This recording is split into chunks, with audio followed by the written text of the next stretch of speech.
Hey, what's up guys, and welcome to SEMA. So in this video, we're gonna go over all of the coolest stuff that I've seen here at the show. We're gonna first start with radar detectors, and then we're gonna move on to dash cams. Now, honestly, this year, almost everything that's like super interesting and cool is actually on the dash cam side. But as far as radar detectors, we're gonna first start here at Cedar, so Escort and Cobra. The big news here from Escort is the fact that they've upgraded their Drive Smarter app. You can see right over there, we got a demo of it. It's basically now gonna be supporting Apple CarPlay. So now you can get all your cloud alerts, radar and laser alerts in real time. Those are actually gonna show up right on the screen on CarPlay. They're also down the line gonna be adding support for Android Auto as well. We also, in the full video, we're gonna be talking about the Redline CI, going over some of the stuff with that. And then we're also gonna be covering some of the updates that are planned for a number of different Escort radar detectors. And then as far as Uniden, there's nothing new that they're introducing here at the show. They've got their detectors that we already know here on display. They've got their R-Series windshield mounts, as well as the R9 custom install detector. It seems like the R9 is really what they're focusing on. So everything as far as the laser jammers, updates, some of the new features for the K-blocks and everything, those seem to be kind of prioritized here for the R9. Then moving on to dash cams, there's a lot more stuff going on here. We're gonna first start with the Blackvue booth. They've got some upgraded versions of the DR970X. So there's three new dash cams, the DR970X Plus, the 970X LTE Plus, and then the DR970X Box Plus. They're now all upgrading the front image sensor, basically same dash cam, just different form factors, but it's now going to be moving to a Sony Starvis 2 sensor. So awesome, the video quality should be way better here. They're also going to be cranking up the bit rate from like 25 megabit to 60 megabit, so saving a lot more detail. The lens, you can see, it looks actually a lot bigger now than before. It sticks out, much larger aperture to let in more light. They're cranking up the shutter speeds to help better freeze frame action. So I'm really looking forward to testing these out and seeing what they're like. This is the LTE version. You can see it looks like the cooling vents are a little bit bigger than before as well. They're also going to be doing the box version. So if you don't want basically like a big dash cam like that on your windshield, you can do just this box right here, stuff it under your seat or wherever else. The memory card goes in there too. And then on your windshield and rear window, you just have these two smaller cameras like that as well. So that's kind of another alternative they're releasing. Unlike the 770 box, this is only going to be available as a 2-channel option though. There is no option here for an interior one, so just front and rear on the 4K version of their box dash cam. Then over at the Thinkware booth, they've got a couple new dash cams to show off here too. I've got a whole dedicated video for them as well, but a quick run through. They've got the F70 Pro, which is a new upgraded version of their entry-level dash cam. They've released an upgrade to the F200 Pro. It's going to be called the Q200. You can check out the full video for all the details, but like higher resolution, more features, etc. They're upgrading some dash cams that aren't going to be sold on places like Amazon, but instead being sold directly to like dealers and installers. So for example, this is the Q850. It's essentially an upgraded version of the Q800 Pro. And they've also got just some of their existing dash cams, which we've seen before. So like X800, X1000, the U3000, their 4K one. In the full video, we went into some detail as far as like properly installing the rear camera to get the radar functionality working correctly on that one. Next up, there's Nextbase, and they've got a new dash cam called the IQ. This is one I was really interested in taking a look at here at the show. It's got a lot of bells and whistles here. Now the idea is, if you take a look at this graphic, some of the cool features are things like it's got radar built in, and they can do things like track the front, the rear, and to the sides as well. The way that they're doing that is there's a radar transmitter at the front of the camera. There's one also here for the interior camera, and if you get the optional rear camera, you can get the rear radar as well. It's going to be able to track things like are people walking past your car or maybe towards your car or something to get an idea of like if they're a threat or not. It's got things like witness mode, so basically in case something happens, it can automatically start recording video, upload it to the cloud, and also live stream it to like friends and family or something so they can keep track in case of like sketchy person at your windshield, police pullover, whatever, the windshield, your window. Emergency SOS, if you get in an accident, automatically call 911. There's also things here like the smart, they're calling it the RoadWatch AI. It's not available yet, but this is going to be pretty interesting. So the idea is it can track other vehicles around you and give you information such as speed, distance, etc. And so this is all with computer vision. It's not using the radar at all, which is really nice, and so it shouldn't actually cause like false alerts on your radar detector if you've got this installed in your car while you're driving. I'm really curious to see how accurate it is, maybe comparing it to like a police radar gun or something, but that's a pretty cool feature. Now that's also going to have LTE built in. There's no like SIM card that you pop in, you just get a plan with Nextbase directly. Now they've got a couple different models here. They're going to be with different resolutions. The 1K version or 1080p version, front and interior camera, that's going to be $500. If you go for the 2K model, that's going to be the $600 option. And then if you go for the full 4K option, that's going to be a $700 dash cam. Then if you want to add the rear dash cam, that's another $200 for any of these. So it could actually go all the way up to $900 if you get the 4K front and interior, and then the rear camera as well. And then as far as the resolution, as you can see, it does change. So if you get the 1080p version, 1080p front and interior, 2K, 2K front and interior, and then 4K, 4K front, and the interior one is going to be 2K. And then also, of course, the rear cam is going to be 2K either way. And then at the Vugera booth, they actually make dash cams for some car manufacturers. Like, so for example, they make the Mercedes dash cam and the Lexus dash cam. Now they're getting into making some retail dash cams too. Their big one right now is the UX9. 4K dash cam, Sony Starvis sensor, has a rear dash cam as well. Retails for $429, which I think is a little pricey for what it is, though their focus is actually on reliability. So if we pop the dash cam here off the mount, it's nice and lightweight. It's got a touch screen on the back as well. And with the touchscreen and the 4K sensor, it can get pretty hot. So they've added a lot of cooling vents onto the dash cam. They're also working on some Starvis 2 models. So for example, in Korea, they've got one that they're going to be releasing. It's this one right here called the IQ Plus. Big LCD screen on the back of the dash cam.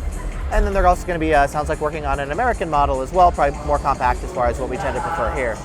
And for those of you who saw my short, Vugera was actually the company that had that one guy who tried to steal a cell phone from their booth. And yeah, again, stealing a cell phone from a company, like a dash cam company that's got a bunch of cameras rolling, probably not the best idea if you don't want to get caught. Next, we've got Vueroid, which is a popular brand in South Korea, but they're new here to the United States. Now, one of the things that they do is they like to do these different AI systems for, like, trucks to basically monitor for pedestrians and whatnot and actually tracking them. And they're bringing some of that same tech here over to their dash cams. So they've got ADAS capabilities that are, again, using some AI built in here. And talking to them, they actually do have a neural processing unit in here, an NPU, so specifically for AI capabilities. Doesn't sound like it's just one of the marketing things, but anyways, they've got two different models that they're showing off. The first one here is a 4K dash cam. It uses a Sony Starvis 2 sensor, the good old IMX678 that everybody's using. And then they're saying they're also focusing on license plate capture specifically here, which is pretty cool. A little light on details to figure out exactly how it's being implemented, but it's nice to see that they're optimizing for it. So this is going to be their 4K model, and they also have a second one right over here. This one is going to be 1080p here, but what's special about it is it's actually an LTE model. So this one, kind of like Blackvue or something, you can connect to the cloud, and it actually has a SIM card slot right in there, so you're not going to be dependent on an external Wi-Fi hotspot. So if you want to do cloud capabilities, this is going to be making it much easier to do, to just have it built right in here to the dash cam. Next, there's Carmate, and if you guys remember from last year, they do a lot of the cool 360-degree dash cams. So this one, for example, front 360 here to kind of give you interior in the cabin and whatnot, and then the rear dash cam. $550, so kind of pricey. They're now doing kind of a simpler version. It's this one right here. So this is $350. And kind of a cool idea. It's got really wide lenses here, 171-degree viewing angle, which is much wider than most dash cams, which are 140 to 160 degrees or so. So a really wide field of view front and rear. They're also, resolution-wise, it's a little over 2K that they're saying.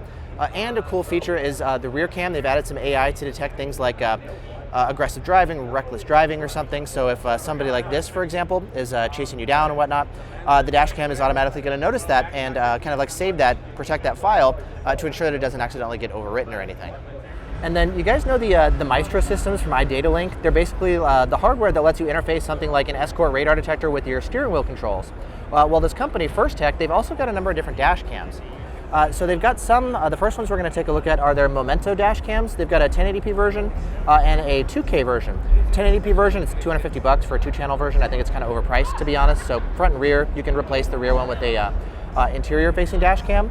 The M7 though, this one I think is a little bit more interesting. It's $380 and it's a 3-channel option. So your front, interior, and rear dash cam. But what's cool about it is it also has the radar transmitter for parking recording. So if you want kind of the lower powered parking recording stuff, record longer period of time, this one also has the radar transmitter here for the front camera. Not for the rear, just for the front, but it is available here on this one as well.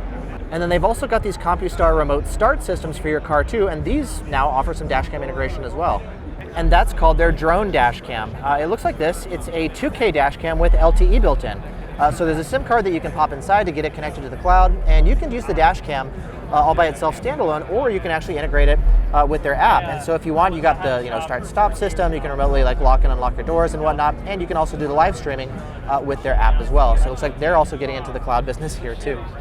Next is FineVu. They're a popular brand in Korea, coming over here now more and more to North America. Big things they like to advertise, they've got a low defect rate here, though it can be a little bit hard to compare that to other brands since they don't always release that information. But they've got a 3-year warranty on their dash cams too, which is pretty cool. they're the company that's got the AI damage detection stuff. So they're basically looking for impacts to your car, maybe from different angles, as well as maybe what would cause like a false alert or something. And they're basically looking at like the way the impacts kind of feel, what the dash cam senses. And then they're able to go in and see like exactly where those impacts are from, like what part of the car, and then actually let you know, is it front, rear, left, or right. We've got IRoad. They're a South Korean dashcam company, and I tend to kind of skip over them sometimes because they don't always have the latest and greatest in terms of sensors, or like buffer parking recording, for example. That's going to be coming to some future models, but it's not available here on the ones that they're showing at SEMA. But their main claim to fame is basically able to handle really high heat tolerance. And what they're typically doing is you'll see this Wi-Fi dongle right there. It's an external Wi-Fi dongle, and GPS is going to be external as well. They're kind of taking some things out of the dashcam to help keep the dashcam themselves cooler. That's going to be true for all the dash cams there. The one on the end, which we'll get to in just a second, that one does have the GPS built in, but all of them have external Wi-Fi. This is the X6. It's kind of their entry-level model, 1080p. We've got a 4K version over here. Uses a Sony Exmor sensor, not a Starvis sensor. Even here for the front one, the rear camera is a Sony Starvis sensor. So their 4K model, they've got the X11, so Sony Starvis for both front and rear, 2K here. And then finally, we've got the X30. This is a 3-channel dash cam, and they've got different options that you can choose if you want to add like an interior dash cam, regular rear one, waterproof rear, that kind of stuff. And then they're also using Sony Starvis here as well. But the big thing here is this one also adds some cloud capabilities. So again, if you've got that Wi-Fi connection, this can connect out to the cloud.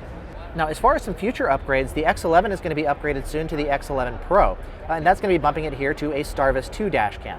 And then down the line, they're also going to be making some Pro versions here of some of these other dash cams as well.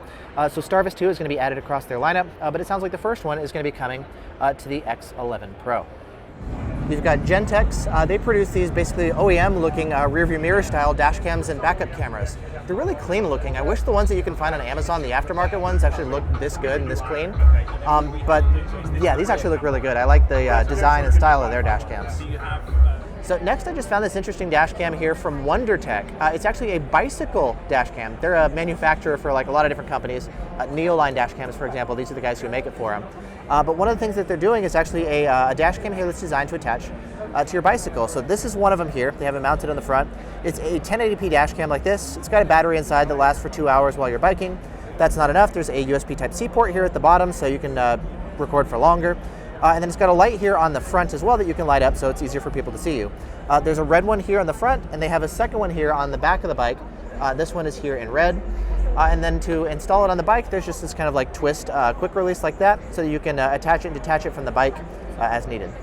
And then you've also got some manufacturers that essentially build white label dash cams. So they'll produce a dash cam for other companies to put their name onto. And then last but not least, Vantrue's technically here at the show, though they're not actually at SEMA, they're over at Apex, which is in a different part of Las Vegas. I was gonna head over there right now, but unfortunately it turns out Apex closes earlier than SEMA does, so I don't have time to go check them out. But otherwise, that's kind of a wrap as far as all the kind of interesting stuff that we saw here at the show. So you can see really nothing in terms of like radar detectors or laser jammers or anything. This year was really kind of focused on the dash cam side, and there's a lot of cool stuff that we're seeing. And so for more information about any of the stuff that we talked about, I've got kind of like longer, more in-depth videos from a number of the different companies. You can check those out on YouTube. I'll link to a lot of them down in the description for you too. But otherwise, yeah, that's a wrap here for the show. Thanks so much for hanging out and taking a look at all the fun stuff we had here at SEMA 2023. See you guys later. Bye.